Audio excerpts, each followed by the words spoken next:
Super star ரஜினிகாந்தோட நடிப்புல உருவாகிட்டு வர வேட்டையன் திரைப்படம் அக்டோபர் மாதம் வெளியாகும்னு அதிகாரப்பூர்வமாக அறிவிக்கப்பட்டிருக்கு. அதே போல சன் பிக்சர்ஸ் தயாரிப்பில் லோகேஷ் கனகராஜ் இயக்கும் தலைவர் 171 படத்துக்காக ரெடி ஆகிட்டாரு ரஜினி. இந்த படத்தோட டைட்டில் டீசர் கூலி வெளியாச்சு. தலைவர் 171 படத்தோட ஷூட்டிங் முடிஞ்சதும் அடுத்ததாக 3 படங்கள்ல ரஜினி நடிக்க இருக்கிறதாக சொல்லப்படுது. இதுல ஜெயிலர் 2ஆம் பாகம் உருவாக வாய்ப்புகள் இருக்கா இல்லையா என்பது குறித்து தெரியல. ஆனா ரஜினியின் தலைவர் 173 மற்றும் 74 படங்களை தயாரிக்கும் நிறுவனங்களோட பெயர்கள் குறித்த தகவல்கள் வெளியாகி இருக்கு. அதன்படி ரஜினியோட 173வது படத்தை வேல்ஸ் பிலிம்ஸ் சார்பில் ஐஸ்வரி கணேஷ் தயாரிக்க இருக்காராம். இதற்கான பேச்சுவார்த்தைகள் முடிஞ்சிட்டதாகவும் சொல்லப்படுது. இதே போல ரஜினியின் 174வது திரைப்படத்தை பிரபல தெலுங்கு பட நிறுவனமான ஸ்ரீ வெங்கடேஸ்வரா கிரியேஷன்ஸ் தயாரிக்க இருக்கிறதாகவும் சொல்லப்படுது.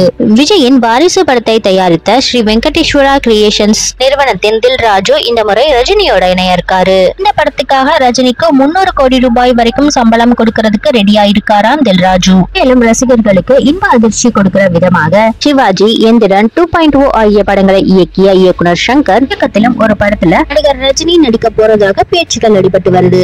ஒரு படத்துக்கும் 40 நாட்கள் கேஷ் ஷீட்ல நடிக்க முடிவு செய்திருக்கிற ரஜினிகாந்த் சங்கர் படத்துக்கு மட்டும் கூடுதல் கேஷ் ஷீட் ஒதுக்குவாருன்னு பேசப்பட்டு வருது. சங்கர் ரஜினி இணையிற படம் தலைவர் 175 படமாக இருக்கவும் வாய்ப்புகள் இருக்காம்.